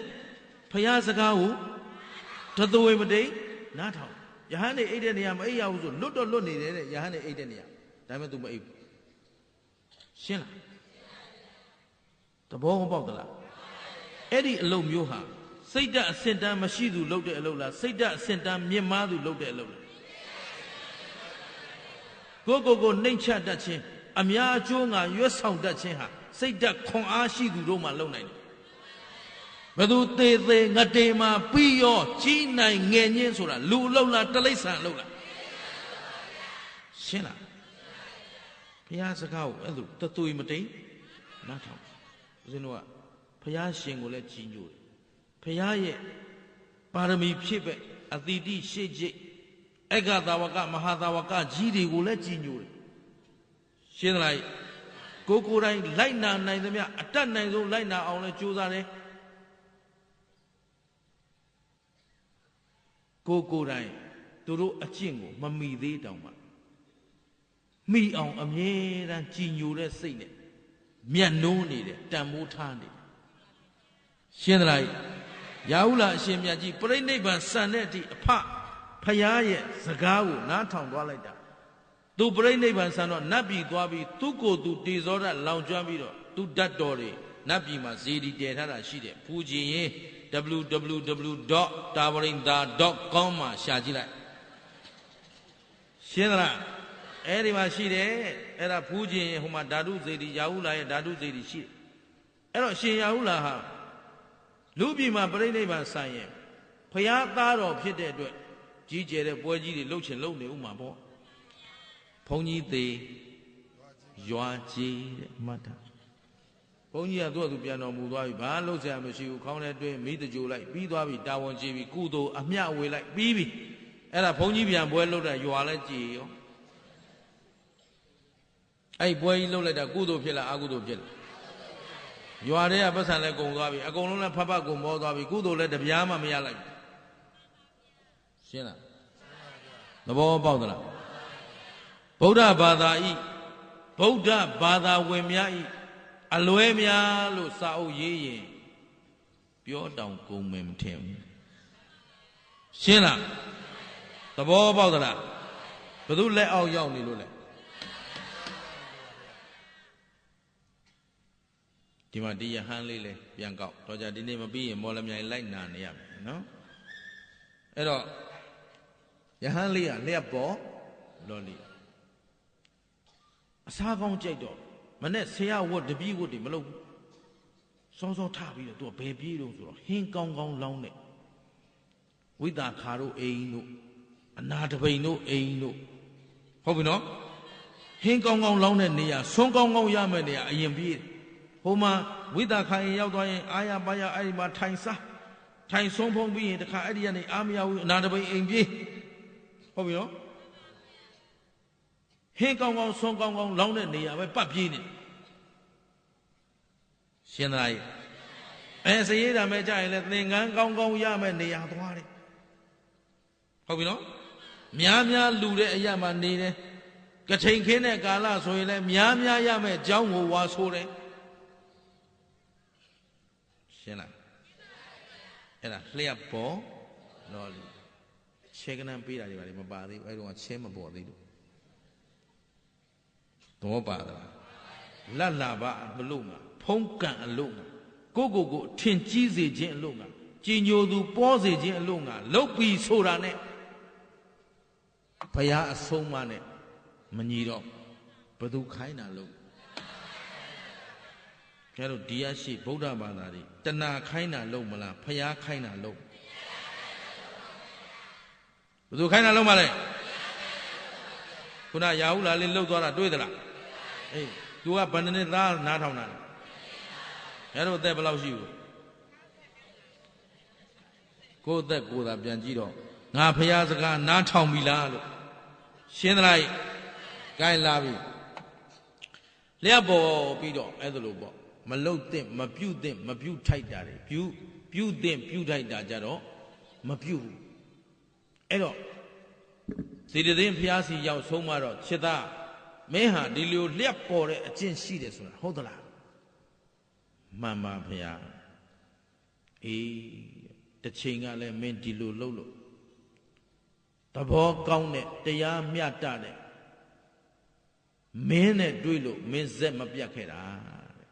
အဲ့ဒီအချိန်ကလည်းကယ်ခဲ့ရပြီတဲ့မင်းအခုထိအကျင့်မပြောက်သေးဘူးလားဘုရားကပြောလို့ဘေးကယဟန်ပိဋကကတောင်းပါနဲ့အရှင်ဘုရားအဲ့ဒါဘယ်လိုပဲအကြောင်းလဲဘုရားတပည့်တော်တို့အစဉ်သနာခြင်းအကြောင်းပြုပြီးဆုံးမတော်မူပါအေးဒီလိုကွာတခုသောကာလဗာရာဏသီပြည်မှာဗျမရမင်းကြီးအုပ်ချုပ်နေတော့ဘုရားအလောင်းကဗျမရမင်းရဲ့သားဖြစ်တယ်ဟုတ်ပြီနော်အဲ့တော့အချိန်ကနည်းနေလို့ဗျမရမင်းရဲ့သားဖြစ်ပြီးတော့အရွယ်ရောက်လာတော့ဗျမရမင်းကြီးသေတဲ့အခါနတ်ရွာဆန်တဲ့အခါဘုရားအလောင်းကမင်းဖြစ်ဟုတ်ပလားမင်းဖြစ်တဲ့အခါမှာဘုရားအလောင်းကဘောဇနသုတ်ဓိကမင်းလို့အမည်တွင်ဘာလို့ဒီလိုအမည်တွင်လဲဆိုတော့ तू ကအမတန်တန့်စင်တဲ့အစာကိုစားဘာကိုစားတယ်ဘယ်လိုစားရလဲဘယ်လိုတန့်စင်တာလဲ तू စားတဲ့ထမင်းဟင်းကထဲ့တဲ့ခွက်ကအဖိုးသသိန်းထိုက်တန်တဲ့ရွှေခွက်ဟုတ်ပြီနော်ချက်ထားတဲ့ဆွမ်းဟာလည်းအမတန်အမြိုက်အရသာနဲ့ပြည့်စုံတဲ့တန့်စင်မွန်မြတ်တဲ့ဆွမ်းတစ်ခွက်ကိုလည်းတသိန်းတန်ရှင်းပြီနော်အဲ့ဒါကို तू ကသုံးဆောင်တဲ့အခါမှာနန်းရင်ပြင်မှာမသုံးဆောင်ဘူးလူများမြင်တဲ့နေရာမှာရှင်ဘရင်ပွဲတော်တည်တဲ့နေရာဆိုပြီးမန္တကြီးထိုးပြီးတော့လူအများရှိမှစားတယ်ဘာရည်ရွယ်ချက်နဲ့စားတာလဲဆိုတော့သူသည်ဒီလိုမွန်မြတ်သောအမြတ်အရသာခွဲခဲပွဲဘောဇင်အဟရကိုဘာကြောင့်ရလဲဆိုတော့အတိတ်ကကုသိုလ်ကောင်းငယ်လို့ရှင်းသလားကောင်းတာလုပ်လို့ကောင်းကျိုးပေးတာဒီကောင်းကျိုးကုသိုလ်လေးကိုလူတွေတွေ့သိပြီးတော့ကောင်းမှုကုသိုလ်ပြုကြပါစေဆိုတဲ့စေတနာနဲ့စားတာရှင်းသလားကြွားပါခြင်းလို့လားလူတွေအရှိမဂုံယူခြင်းလို့လားထောင်လွှားခြင်းလို့လားမဟုတ်ဘူးဘုရားအလောင်းတို့ရဲ့စေတနာငါကုသိုလ်ကောင်းမှုပြုလို့ဒီလိုမွန်မြတ်တဲ့အရာတွေငါရတယ်ရှင်းတယ်နော်မင်းတို့လည်းဒီလိုမွန်မြတ်တဲ့တန့်စင်တဲ့ခဲပွဲဘောဇင်အရာသာကိုသုံးဆောင်ခြင်းရင်ငါလို့ကုသိုလ်ပြုကြဒီလိုအဲ့ဒါလို့စားတော့ဒီနေ့ပွဲတော်တည်နေတော့လူတယောက်ကဟောဒီယဟန်လေးဖြစ်လာမဲ့လူတယောက်ကပရိသတ်ထဲကနေအကုန်လုံးကြည်နေရင်းနဲ့ရှင်ဘုရင်ကြီးပွဲတော်တည်နေတာကိုကြည်ရင်းနဲ့ तू မနေနိုင်တော့အနတ်ကလည်းအယံကိုကောင်းနေတာကိုမွေးနေတာအဲ့တော့ပတ်ဝန်းကျင်လာကြည့်တဲ့အကုန်လုံးကဒီသမင်းရဲ့အနတ်ကိုရနေတယ်ရှင်ဘုရင်ကလည်းမြင်ရရှက်ရနဲ့အရသာရှိစားပြနေတော့အကုန်လုံးစားချင်နေတာပေါ့ဗျာအဲ့ဒီထဲမှာဒီပုဂ္ဂိုလ်ကမနေနိုင်တော့ချက်ချင်းခရောင်းကြိုက်နော်လက်တစ်ဖက်ကိုကြော့တင်ပြီးတော့ညာဘက်လက်မောင်းမြောက်ပြီးတော့ဟေးအားလုံးဖဲကြငါတမန်လာပြီဟုတ်ပြီနော်အဲ့ထဲမှာတမန်လို့ပြောထားတယ်အဲ့တော့အစိခံလာပြီပေါ့ဗျာဘ ဘာလာပြီငါဟာတမန်ဆိုတာကိုယ်စလဲပေါ့ဟုတ်ပလားငါဟာတမန်လာပြီတဲ့ဖယ်ကြတဲ့ဆိုပြီးတော့တခါနဲ့လူအုပ်ချတဲ့ကနေဖြတ်ပြေးတော့လူတွေကအံ့ဩပြီးဘေးဖယ်ပြီးလိုက်ပွဲတော်အုပ်ရှိရရောက်အောင်သွားတယ်ရှင်းတယ်နော်ပွဲတော်အုပ်ရှိအောင်ရောက်အောင်သွားတယ်ပြီးတော့ဘာမပြောညာမပြောနဲ့ရှင်ဘုရင်နာပွဲတော်အုပ်ကိုဇက်ခနဲ့ယူတယ်ပြီးကောက်စားတာပဲစားတော့ဘေးမှာရှင်ဘုရင်ဘေးမှာတက်တော်ဆောင်နေအချမ်းအရံတွေရှိတယ်ဘေးမှာမျိုးသမီးအချမ်းအရံတွေကောမိဖုရားမောင်မမိတ်တန်တွေကောတက်တော်ဆောင်တွေရောရှိတော့တက်တော်ဆောင်တယောက်ကထွက်တယ်ပြီးတော့တန်လျက်နဲ့ပိုင်းမလို့လှုပ်လိုက်အဲ့တော့ရှင်ဘုရင်ကဘုရားအလောင်းဖြစ်နေတော့ဟေးမတန်နဲ့နောက်ဆုံးပြောလိုက်မင်းကဘာလဲကျွန်တော်တမန်စားပေးလိုက်တယ်ရွှေစားပြီးတော့တောက်တော်ရေသုံးဆောင်တော်ရေအစရှင်ဘုရင်သုံးတဲ့တောက်ရေကိုပဲကဲရော့ဒီခွက်နဲ့ပဲမင်းတော့ရော့ဒီလက်တော့ပေါ်နဲ့ပဲတော့သူအသုံးဆောင်ပစ္စည်းတွေအကုန်ပေးတယ်ပြီးတော့ဟိုစားပြီးတော့ပြီးလည်းပြီးအောင်လက်တွေပါတွေဆေးပြီးပြီငါပြောသားမှာမင်းကဘယ်ကတမန်လဲရှင်ဘုရင်မင်းတမန်ဆိုပြီးတော့ငါဘောဇင်တော့မင်းစားသွားပြီမင်းကဘယ်သူတမန်လဲအဲ့တော့မင်းကြီးတဲ့တခြားမဟုတ်ပါဘူးဘိုက်တမန်ပါဗါလဲကျွန်တော်မျိုးကဝမ်ဘိုက်တမန်ပါတဲ့ဗါတယ်လေဘလို့ရှင်ဘုရင်ဒီလိုပြောမယ်တော့ဝမ်ဘိုက်တမန်ပါတဲ့တဏှာစေရမနေသာဖွေရှာဆက်ရသည်ဆိုသလိုတဏှာခိုင်းလို့ပြေးလာတာမင်းကြီးတဏှာတမန်ပါမတတ်ပါနဲ့အဲ့ကြမှာကြောက်လာပြီ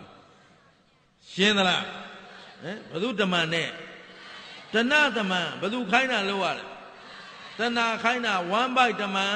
တဲ့အရှင်မင်းကြီးစားနေတာကြည့်ပြီးစားချင်လွန်းလို့ရှင်းတယ်နော်ဒါဟာသူ့အသက်အန္တရာယ်နဲ့မနီးဘူးလားတော်ယုံတန်ယုံမင်းဆိုရင်ကိုအဲ့ဒီနားတင်သေးပြီမသေးတောင်အချုပ်ထဲအဖမ်းခံရပြီရှင်းလားအခုကမြင့်မြတ်တဲ့မင်းနဲ့သွားတွေ့လို့ဖယားအလောင်းမင်းမျိုးမို့လို့ပေါ့သူ့မင်္ဂလာလို့မင်းမျိုးနဲ့တွေ့ပွဲသိမ့်နဲ့ကြာရှင်းလားဟိုစိတ်ရှည်လက်ရှည်ပဲမင်းပြောစမ်းတယ်မင်းဘု து တမန်တော့နဲ့တဏတမန်ပါဘု து တမန်ခမရတော့ဘု து တမန်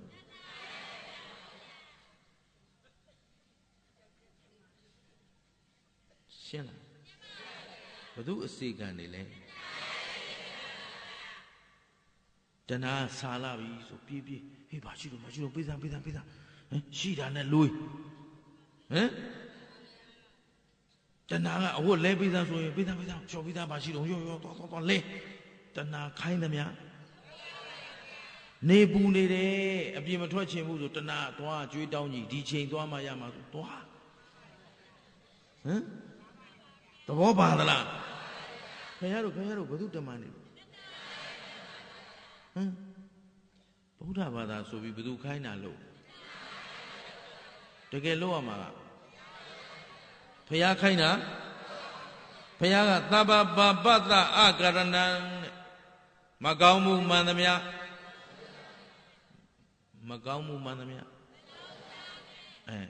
အဲ့ဒါခင်ဗျားတို့အားနည်းနေတာစိတ်မကောင်း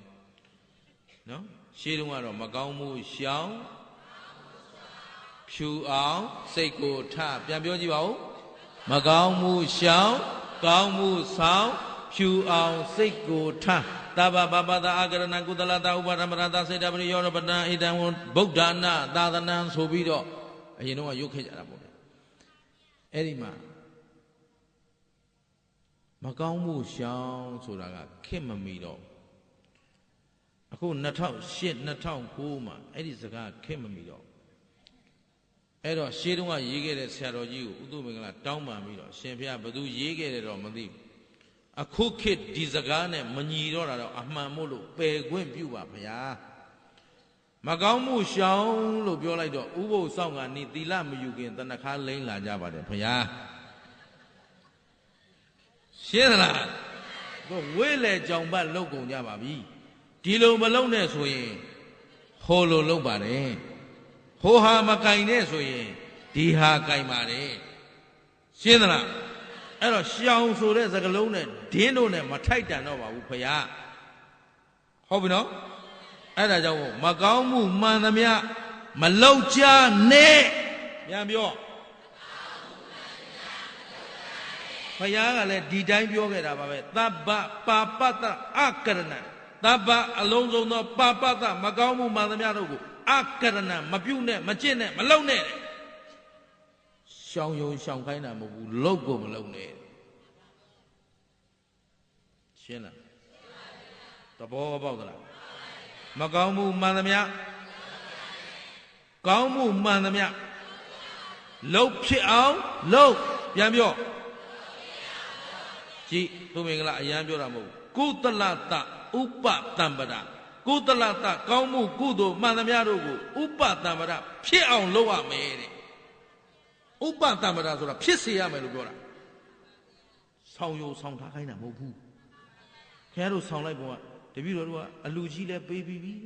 ဖယားလဲတည်ပြီးပြီဒီတသက်ကတော့သေပြောပြီ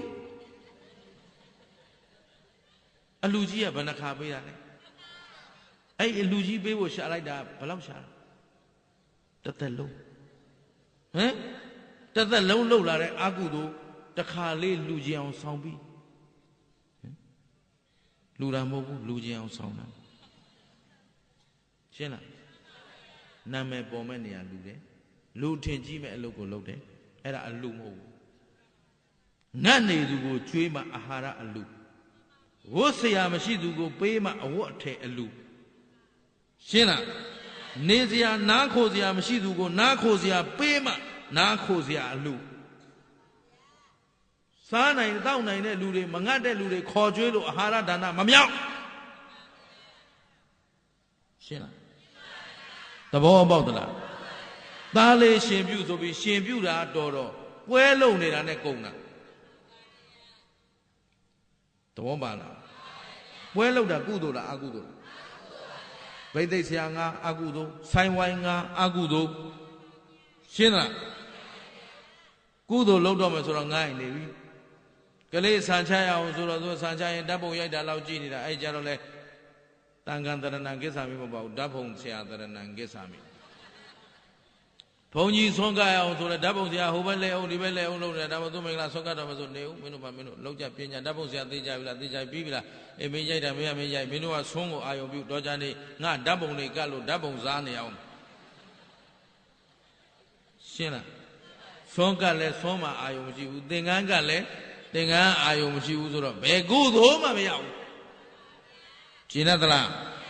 အဲ့တော့လှုပ်ထားတာလေးနည်းနည်းလေးတပည့်6ပြားကိုဆောင်းထားတာမပြီးတော့ဘူးအဲ့တော့အဲ့စကားလဲမော်ဒယ်အောက်ပြီးပယ်လိုက်တော့ကောင်းမှုမှန်သမျှလှုပ်ဖြစ်အောင်လှုပ်ပြန်ပြောရှင်းသလားအဲ့ဒါခင်ဗျားတို့ကျုပ်တို့နဲ့ထိုက်တန်တဲ့စကားပဲအဲ့တော့ဒီမှာလျှက်ပေါ်တဲ့ယဟန်အလောင်းကဘု து တမန်ဖြစ်နေတယ်တဏှာရဲ့တမန်တဲ့တဏှာစေရာလောက်ရတာပါတဲ့ရှင်းလားအဲ့တော့မင်းကြီးကလည်းဘုရားအလောင်းဖြစ်တော့ပညာရှိဖြစ်နေတော့ဟိုက်တာဓုတာဓုအမောင်ဟာတဏှတမန်ဖြစ်တယ်လို့ငါလဲတဏှတမန်ပါပဲဟင်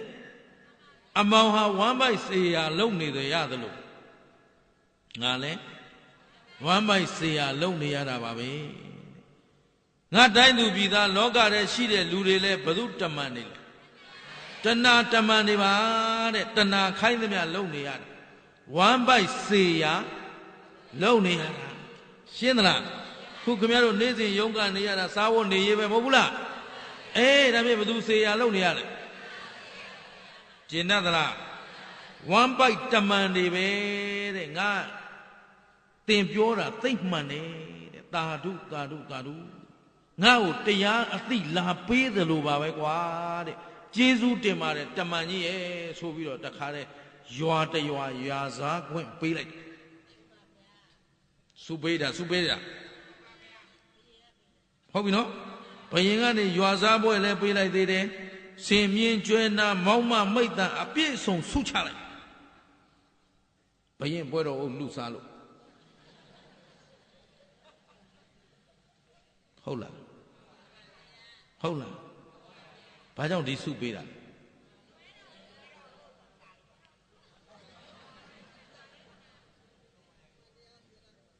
ပွဲတော်အုပ်လူစားတာတော့သတ်စီရှင်းလားအခုသူ့ကိုဘာပေးလိုက်တရားအသီးပေးလိုက်တာအဲ့ဒီနေရာစားပြီးရှင်ဘုရင်ကြီးကလည်းသူ့စည်းစိမ်တွေအကုန်စွန့်ပြီးတောထွက်သွားရှင်းလား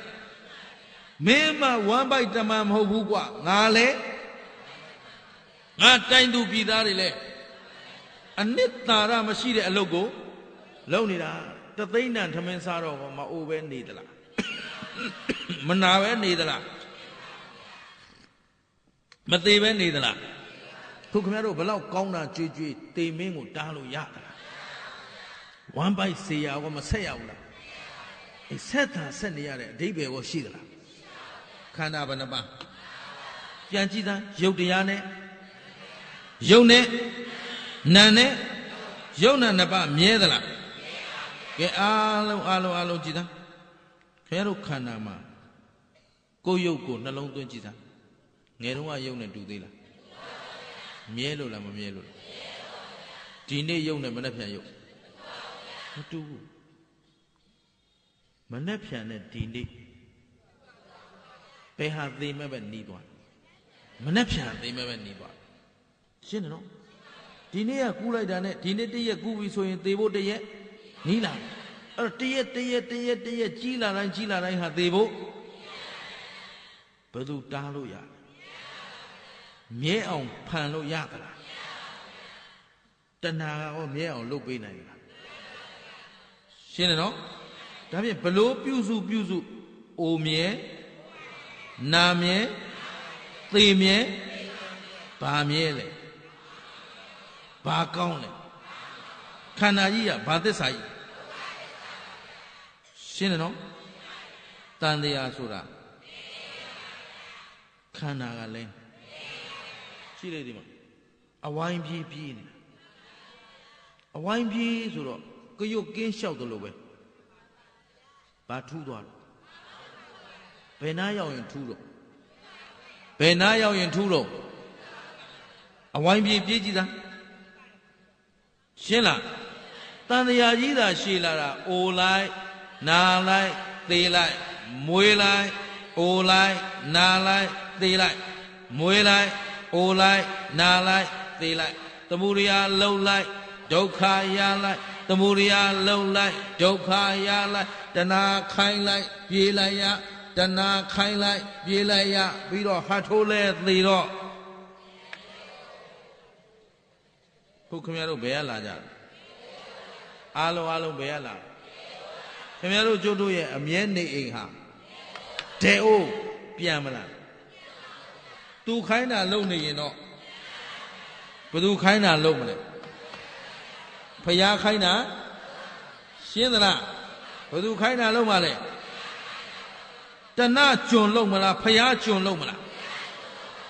ရှင်းသလားညာနောက်လိုက်ဖို့ဆိုတာဖြည့်စည်းရအောင်မှာအရင်ဆုံးဖယားခိုင်းတာလုံကြပါရှင်းသလားဖယားကမလုံနဲ့ဆိုတာကိုမလုံပါနဲ့လုံဆိုတာကိုကုသိုလ်ကောင်းမှုမှန်သမျှလုပ်ဖြစ်အောင်လုပ်မကောင်းမှုမှန်သမျှမလုပ်ချင်နဲ့ချဲထိုးနေတာကောင်းမှုလားမကောင်းမှုလားကြည့်ဘာကြောင့်မကောင်းမှုဖြစ်လဲပြောပြကုသိုလ်ဆိုတာဘာလဲပြောသားလောဘဒေါသမောဟမပါတဲ့အလုပ်ဟာကုသိုလ်ခြေကနနှလုံးကလန်းရှာနေတဲ့ပုဂ္ဂိုလ်တယောက်ဘာနဲ့ရှာလောဘနဲ့ရှာဟုတ်ပြီနော်ဒါပေမဲ့ तू ဘယ်ဟာကိုအမှန်သိလဲမသိဘူးဗဇက်ကသာခတ်ဒီဘက်ထိတ်စီဓာသေးကြတယ်သေချာရင်ထိုးလိုက်ပါလားဆိုနေအောင်ကွာဟင်ဟုတ်ပြီနော်နောက်ကိုခြေကနန်းပေးပြီးကဲပါတယ်ဆိုတော့ဘုန်းကြီးတွေတွေ့ရင်ရှောက်လိုက်ပါဥဒုမင်္ဂလာရှောက်သွားတယ်နော် လူတွေကိုကဲခြင်းကဏန်းပေးမိနေပါနဲ့ကိုယ့်အကူထိုးလိုက်ပါပေါက်လာမှဝေပေးလိုက်သေကြတယ်ရှင်းလားအာမခံပါတယ်ဘာမှမသိပါဘူးအကုန်ရမ်းရေးထားတာပါအဲ့တော့အားလုံးမှတ်ထားပါဒီလောက်ပြောခဲ့လို့မှခမည်းတော်ဘဝကိုခမည်းတော်မတက်မတ်တတ်ကြဘူးဆိုရင်တော့သာသနာလဲကွယ်ပါတော့လူမျိုးလဲပြုံးပါတော့ရှင်းလားအားလုံးကိုလူမျိုးတွေဟာကိုတိုင်းရင်းသားတွေအကုန်လုံးဟာနောက်ကိုရောက်ကုန်ပြီဟင်ရှေ့မှာတပါးသောပုဂ္ဂိုလ်တို့ရဲ့လက်ထဲအကုန်ရောက်သွားပြီမန္တလေးမြို့သွားကြည့်လိုက်မြို့လေကောင်မှာအကုန်တရုတ်တွေရန်ကုန်ကြည့်တော့လေဗမာဘယ်မှာတော့ဆိုရွှွန့်ပွက်ထဲမှာရှင်းလားမြို့သစ်မှာရေမရမီးမရတဲ့နေရာမှာသဘောပါသလားအဲ့ဒါတရုတ်တွေတော်လွန်းလို့ထင်တာပဲဟုတ်လားဟုတ်လားဘာကြောင့်ဒီလိုဖြစ်တာဗမာတွေညံ့လို့ပေါ့ဟမ်ကိုအမျိုးလဲကိုမထိမ့်တတ်ဘူးကိုဘာသာလဲကိုမထိမ့်တတ်ဘူးကိုသာသနာလဲရှင်းသလားဒီလိုလုပ်လိုက်ရင်သာသနာဆုတ်ယုတ်သွားမယ်ပျက်စီးသွားမယ်ဒါမတွက်ဘူးသဘောပါလားကိုယ့်အကိုတတိထားပြီးကြည်ကြနော်ရှင်းလားသာသနာတော်ကြီးဟာတဖြည်းဖြည်းဆုတ်ယုတ်ပျက်စီးလာတာကွယ်တော့မယ်လူမျိုးလဲတုံးတော့မယ်အဲ့တော့မပေါ့ကြပါနဲ့လူကြီးလူငယ်အသီးသီးအသိစိတ်ဓာတ်နဲ့ဘသူကိုဘသူတာဝန်ယူကြတဏှလက်အောက်မှာနေကြမလားဖရာစကားနားထောင်ကြဒီနေ့ငါတို့ one bite တမန်အဖြစ်နဲ့တဏှခိုင်းသမျှလုတ်ခဲ့ကြတာသေမှလည်းမကြောက်ဟမ်ငရဲရောက်မှလည်းမကြောက်ဟုတ်ကဲ့လားဘသူကြုံဖြစ်နေတာဒီတပတ်ဘသူကြုံလုံးရှင်းသလားအဲ့တော့လူဖြစ်ခိုက်မှလူပြည့်ရှုံးပြီးမှသေကြမလားဟမ်ဒေအိုးပြန်မလားကိုဘယ်ရလာတာလဲဒီယုံနံဓမ္မသင်္ခါရမသိတဲ့လူအားလုံးရဲ့အမြဲနေအိမ်ဟာဒေအိုးသူမင်္ဂလာလဲဒေအိုးကတက်လာတော့လာអော်နေတာရှင်းသလားခင်ဗျားတို့လည်းဘယ်ရလာတာလဲပြန်မလားမပြန်ခြင်းဘယ်သူခိုင်းတာလို့အဲ့တော့ဘုရားရှင်ကိုတော်မြတ်ကြီးကငါကွာတဲ့မင်းကိုအဲ့ဒီတုန်းကစိတ်ကောင်းနှလုံးကောင်းရှိတဲ့မင်းနဲ့တွေ့လို့မင်းဇက်မပြတ်ခဲ့တာအခုလည်းမင်းလျက်ပေါ်တဲ့အလုပ်လုပ်ပြန်ပလားကွာတဏှကြုံမလုပ်ပါနဲ့ကွာလို့ဘုရားကတရားဟောလိုက်တော့မှအဲ့ဒီယဟန်လေးလဲသောတာပန်တည်တယ်တခြားတရားနာပိဋကများစွာလဲယဟန်နာဖြစ်ကြရှင်းနော်ခုလဲခမရတို့ကိုဘဝကိုပြန်ကြည်စမ်းကိုပိုင်သလားတဏှခိုင်းသမျှလုပ်နေရတာဘယ်လောက်ရင်နာစရာကောင်းလဲရှင်းသလားကိုဖြစ်ချင်တာလေတရားအခု15မိနစ်ထိုင်တာတောင်ဖြောင်းရလားကဲသူတစ်သက်လုံးကြွေးထားတာ15မိနစ်တောင်ကိုယ့်အတွက်လုံးမပေးချင်ဘူးကျင်နာသလားဒီခန္ဓာตายရစရာရှိလားမက်မောစရာရောအားလုံးကျင်တတ်တယ်နော်အဲ့တော့တန်တရားတစ်ခွင်လုံးဒီနေ့ဒီချိန်ထိဘယ်သူလက်အောင်ရောက်နေလဲအဝိဇ္ဇာနဲ့တဏှာခိုင်းစေသမျှလုတ်ခဲ့ရတဲ့အတွက်တန်တရားတစ်ခွင်မှာဘာသစ္စာရအဲ့တော့ဒီဒုက္ခသစ္စာနဲ့ပဲဆက်သွားမလားလွတ်အောင်ယုံမလားအဲ့တော့ one bite တမန်အဖြစ်ကလွတ်အောင်ရှင်းသလားအဲ့တော့တဏှာကဆာလောင်မွတ်သိမ့်လာတိုင်းသူ့အတွက်ပြေးရတာအစင်းဆိုလဲအစင်းအတွက်မပြေးရဘူးလားအတန်ဆိုလဲအတန်အတွက်မဖြစ်ရဘူးလားဓာတွေလိုက်လုံနေရတာနဲ့တဏှာခိုင်းသမျှလုံသေးပြန်တော့ဘယ်သွားတော့ဒေဟိုးသွားဒေဟိုးကလွတ်လာဘသူခိုင်းတာလုံပြန်မိပဲပြန်သွားပြန်တယ်ရှင်းသလားဒီတိုင်းပဲသွားမလားလွတ်အောင်ယုံမလားဒီရရှိဘသူခိုင်းတာလုံကဲတဏှာခိုင်းတာလုံရတာနဲ့ဖျားခိုင်းတာလုံရတာဘယ်ဟာမြင့်မြတ်လဲဘယ်ဟာဂုံရှိလဲအေးတို့ကတဏှာခိုင်းတာမလုပ်ရမှာကြတော့ကြောက်တယ်ဖ ဖျားခိုင်းတာမလုပ်ဖြစ်မှာကြတော့မကြောက်ဘူးရှင်းလားသဘောပေါက်သလားကဲဒါဖြင့်ဒီရရှိဘသူကျွန်းလို့အဲ့တော့တဏစေတမန်ဖြစ်ကလွတ်အောင်ကျင်တတ်ကလားအဲ့တော့ one bite တမန်ဖြစ်ကလွတ်အောင်ပြောရမယ်အဲ့တော့သူတို့ခိုင်းတာလုံးမလားညံနဲ့အလုပ်လုပ်မလားညံနဲ့လုပ်တော့ဘသူခိုင်းတာလုပ်မလဲဘုရားခိုင်းတာလုပ်တော့မကောင်းမှုမှန်သမျှမလောက်ကြနဲ့ကောင်းမှုမှန်သမျှလုပ်ပြအောင်လုပ်ပြီးစိတ်ကိုဖြူအောင်ထားစိတ်ကိုဖြူအောင်ထားဆိုအလိုလိုဖြူလာမှလားဖြူအောင်လေ့ကျင့်ရမယ်ဖြူအောင်လေ့ကျင့်တော့သီလသမာဓိပညာသိက္ခာဘယ်နဲ့ရလဲ3ရက်နဲ့ကြည့်လိုက်တော့သီလသမာဓိပညာသိက္ခာနဲ့ကြည့်တော့ကိုယ်ခန္ဓာကိုယ်ကြည်တံခန္ဓာဘယ်နှပါဘာသစ္စာမြဲသလားမမြဲဘူးလားပိုင်သလားမပိုင်ဘူးလားအစိုးရတဲ့တရားလားမရတဲ့တရားလားကောင်းပြီခန္ဓာကြီးသည်သူပလားအတုပလားတင့်တယ်စရာနှစ်သက်စရာမက်မောစရာများရှိသလားဒါဖြင့်ပြုစုနေရတာပြုစုရကြိုးနှက်ရလားဟိဒါဖြင့်တဏှလက်အောက်နေကြမလားဖျားစကားနားထောင်မလားနားထောင်ရင်ခန္ဓာဘယ်နှပါဘယ်ချိန်ကြည့်ကြည့်ဖြစ်ပြီးတော့ဘာသစ္စာသိတဲ့ဉာဏ်ကမေဃသစ္စာလာရင်ဒီဘက်ကလောဘဒေါသမာနတွေလာအောင်မလားတဏှကျွန်းနေလှုပ်เสียလိုသေးလားမလိုရင်သေးတာကသမုဒိယသစ္စာတဏှကျွန်းလက်အောက်ကလွတ်ရင်နောင်ခန္ဓာလာပါအောင်မလားနောင်ခန္ဓာမလာတာကသစ္စာဘယ်နှချက်ကဲကဲ့သို့သစ္စာ၄ချက်တပြိုင်တည်းကြိုက်မှသာလျင်တန်တရားဝတ်တွင်းကလွတ်ကင်းနိုင်မှာဖြစ်တဲ့အတွက်တဏှာဤတမန်အဖြစ်မှလွတ်အောင်ယုံကြပါစို့လို့တိုက်တွန်းရင်းနဲ့ဒီညဒီမြနဲ့နားကြစို့